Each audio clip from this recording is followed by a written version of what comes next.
Hi team, I've hit record without really thinking too much about what I'm going to say, other than I thought I'd do a little bit of an update on my antidepressant pills and how they're going down. Now, a number of you guys have, in the comments below our vlog and the mental health films, commented on the fact that it takes a good, I think, two to 4 weeks for these to kick in. That's them. Sertraline, 50 meg, which isn't too much, I don't think. And so I've got to call the doctor again in. I've got to call the doctor again in another 2 to 4 weeks. Now, that slow, hesitant pausing is something that's crept in quite a bit. It's almost like, if you move your eyes quickly, there's a sort of fuzz or a blur that follows stuff. And I haven't taken my pill today. I've been taking them in the mornings, and it's been making me feel dizzy most of the day, or a bit lightheaded, a bit nauseous, a bit not sleepy, just a bit. Ooh, if I'm honest, it reminds me of when I used to take bad drugs. But here's the thing. I'm not going to go into the details of what news we've had today because it's private and it relates to an extended member of the family, but it's something quite dramatic, and yet it serves as quite a salutary lesson because what's happened there is related to mental health conditions, and it's another reminder of the need, in a sense, of the need for people to not feel shame and not feel isolated and not feel embarrassed and not feel like they're on their own when it comes to these issues that, we put tags on everything, but, like depression, anxiety, bipolar and all that kind of stuff. But actually, sometimes it's none of those things and it's all of those things, or you can be feeling none of those things, but little tiny elements of all those things, and yet you just feel an emptiness and an absence and a disconnect. It can be as much as feeling, social anxiety, for example. It can be about feeling an absolute, overwhelming, panic-stricken fear about just being in the world. I can't lie and say that as yet I've had any anxiety taken away. I woke up this morning feeling extraordinarily anxious, breathless, needed to really get on with my day and just get moving and get sort of processing in order to kind of knock it into the long grass. But yeah, I didn't feel great at all. So it's certainly not like a wonder drug where you just take it. And I mean, I've done citalopram, and I know that these things don't happen that quickly. But I am feeling quite listless. I am feeling quite sort of downbeat, and I have moments of great not absences as in I'm not there, but I have moments of great sort of, I'll end up looking at a point in the non-specific distance for much longer than, well, I'd never do that. I would consider that sort of a bad use of time. Now, that could well be my body and my brain absolutely necessarily saying, calm down, chill out. Now, I've heard or I've read somewhere that these drugs are often given to people who suffer with OCD. And if you think about OCD isn't just about, keeping things neat and tidy and things and all that. You can be OCD about almost any part of your life. And I can be very OCD about the order in which things happen, the way in which I want things to happen. They're watching a horror film in the other room, by the way. If things change or if new plans occur, I like new things and to do them, but I like a long run in. I don't like to just suddenly leap off a diving board. I like to take a look at the diving board. I like to know how many rungs up it is, how many feet up. You know what I mean? I'm kind of like that, and so a part of me sort of wondering whether this sort of ability to just, for example, Nadia, she's a ball of energy all the time, isn't she? And she's sort of been buzzing around me quite a lot and doing her thing. And rather than getting irritated by it, I wonder if these have actually helped in making me just sort of feel like, okay, fine, chill. I mean, I've been a bit more chilled around Nadia, actually. She hasn't her energy hasn't sort of bedazzled me or discombobulated me. Thank you for showing us what combobulated means. I can be discombobulated quite easily by other people. There's an interesting comment that someone once said in an AA meeting about allowing other people to interfere with your headspace and how you're feeling and your state of mind and your mood and stuff like that. And he said, he was a guy who'd been in sobriety for many, many years. Sadly, he's died now. But his words were that we make a choice, people with addiction problems or mental health issues, we can often make a choice to hand other people the key to our mind, and it allows them to unlock our mind and play merry havoc with us. But actually, you know, where we like to think, you know, normal everyday life, we go, it's your fault, you've said this, or they've said that, or this has happened, da, da, da. But actually, there's a choice involved in that. We allow that thing or that person or those words or whatever it is to access those parts of us that generate a hormonal response that we're addicted to and we like sort of get comfort from. You know, that's one of the hard things I've really tried to learn about habitual behavior and compulsive behavior, which is really a component of all mental health illnesses, is that actually we, or the person experiencing them, is getting a hit from that process. So, you know, the OCD, you know, whether it be OCD, whether it be anxiety, whatever, we're getting a familiarity hit and the body gets used to getting that hit. And yeah, the hit might be one of terror and fear and make us feel deeply uncomfortable and horrible. But if you think about it, even substances, you know, there's a momentary up followed by, you know, just eons of feeling like shit and down. God, I am really waffling on, aren't I? So I'm going to take this. I'm going to take it with my ginger beer.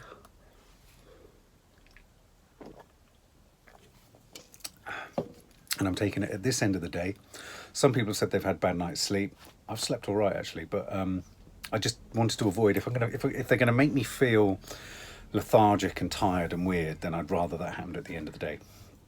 So yeah, so where am I at in terms of, I mean, I haven't felt a sense of failure. I've just got on with them. I've just got on with taking them. A lot of you left some really sweet messages, kind messages, talking about how, of course it isn't. I mean, I don't necessarily feel it is a sense of failure going in, but it's that wanting to feel like I'm in control of all parts of me.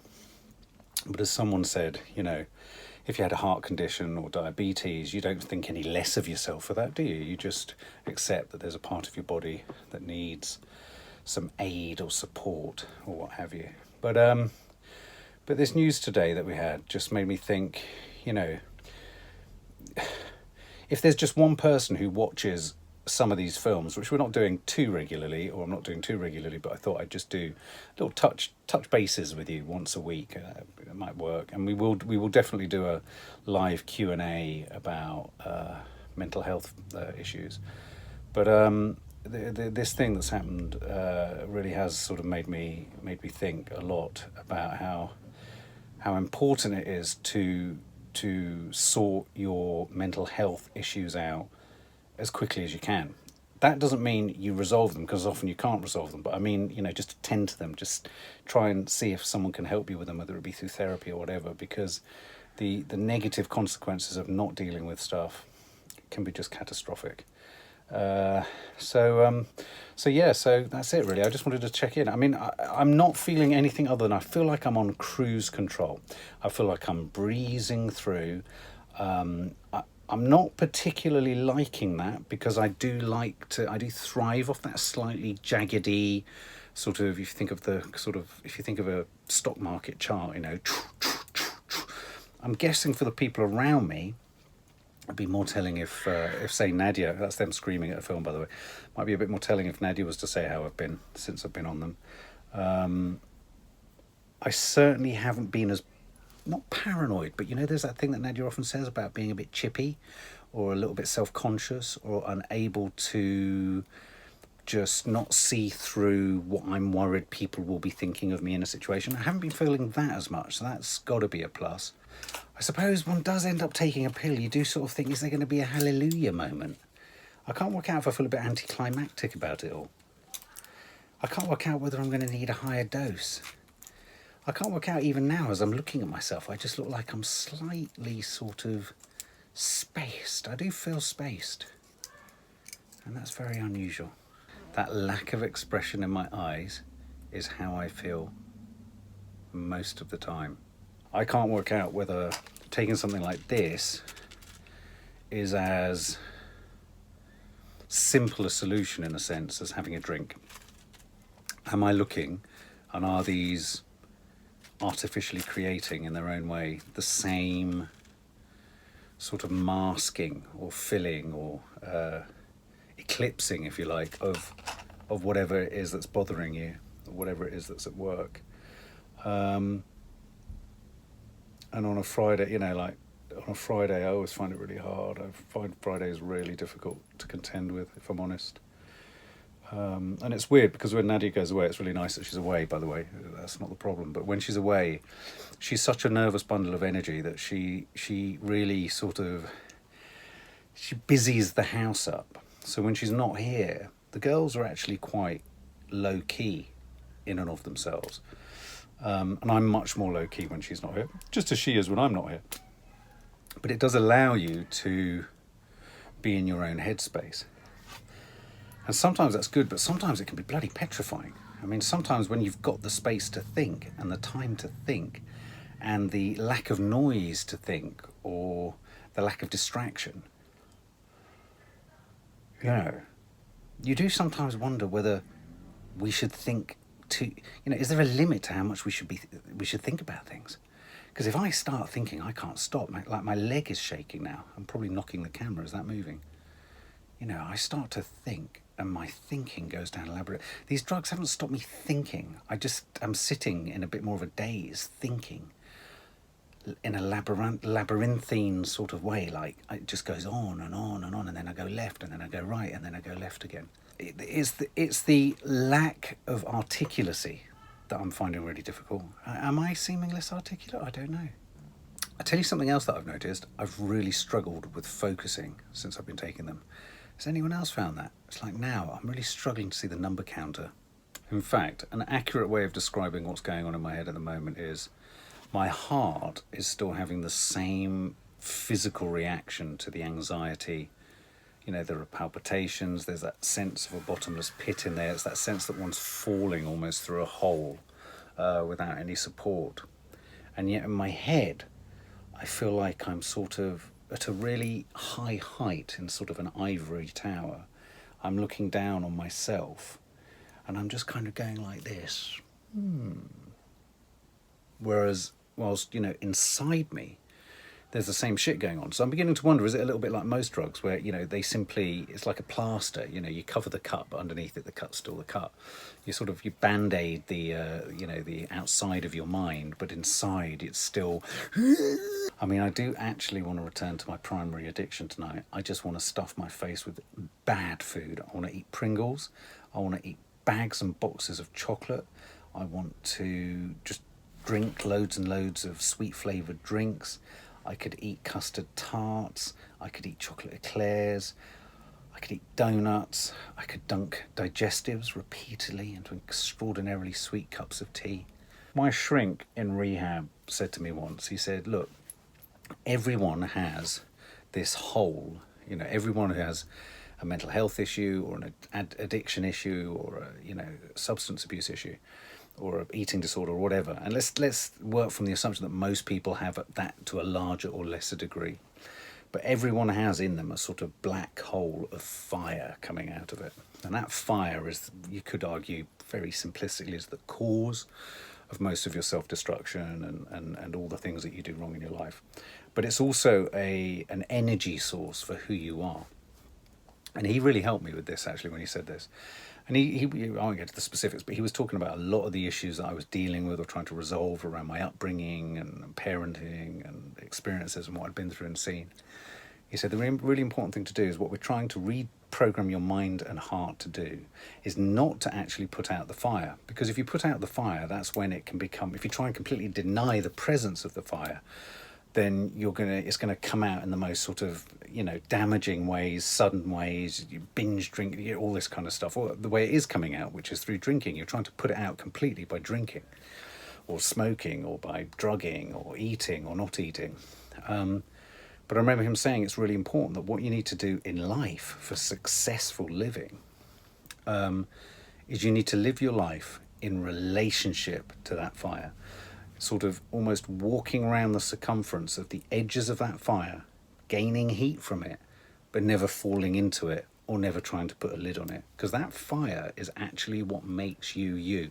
In a sense, everyone's individuality is marked by how big or how little that hole is, and how out of control or how much they're trying to control it is. And what I'd say is that because most of us have that, if we can all learn to live in, and that's the art of being on top of shit.